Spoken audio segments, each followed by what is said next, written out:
Ilang lugar sa Luzon, inaasahang makakaranas ng tagtuyot ngayong Disyembre dahil sa epekto ng El Nino sa bansa. Yan ang ulat ni Rod Lagusa. Inaasahang makakaranas ng tagtuyot ang mga lalawigan ng Cavite, Batangas at Oriental Mindoro ngayong Disyembre, dulot ng epekto ng El Nino sa bansa. Ito'y base sa assessment ng Pag-asa sa nakaraang 5 buwan. Partikular na ang dami ng ulan na natanggap ng naturang mga lugar at forecast para sa Disyembre. Ayon sa Pag-asa, may kakulangan na sa tubig ang mga lugar na ito. Marami na ring mga lugar ang nasa ilalim ng dry spell condition o kulang na rin sa ulan, kabilang ang Benguet, Ifugao, Kalinga, Apayao at Mountain Province. Kasama rin dito ang bahagi ng Ilocos Region, Cagayan Valley, Central Luzon at maging ang Palawan. Nitong December sa forecast natin ay medyo konti pa rin yung ulan base sa binabase natin yan sa normal na ulan kung ang matatanggap ay below normal pa rin na ulan sa Disyembre.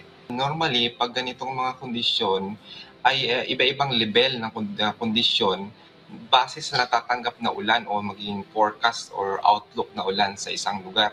Dito nakapaloob ang 3 kategorya ng Pag-asa para dito, ang dry condition, dry spell at drought. Kasama rin sa epekto ng El Nino ang mainit na temperatura, kaya naging mainit nitong Oktubre at maging Nobyembre kumpara sa normal. Isa pa sa epekto ng El Nino ay ang kakaunting bilang ng bagyo na pumasok sa bansa ngayong taon. Sa kasalukuyan, nasa 10 pa lang ang bagyong pumasok sa bansa, pero posibleng 1 hanggang 2 bagyo pa ang pumasok sa bansa sa Disyembre. Dahil nga yung bagyo ay medyo malayo siya nabubuo sa ating more to the east siya nabubuo. So ibig sabihin pag malayo hindi na siya nakakaabot sa ating area of responsibility at ibig sabihin yan may reduction sa frequency o sa dami ng bagyo. Magandang balita yan pero sa totoo lang ang ating bagyo po kung may kakulangan tayo sa dami ng bagyo ay base sa pag-aaral kasi ang bagyo ay isa sa driver ng ating tubig ulan. Kaya inaasahan ng kakaunting pag-ulan sa buong bansa. Sa mga ganitong panahon, 70% pa naman ng tubig ulan sa Luzon ay nanggagaling sa bagyo. Ayon pa sa Pag-asa, posibleng hanggang Mayo sa susunod na taon pa mararanasan ng El Nino.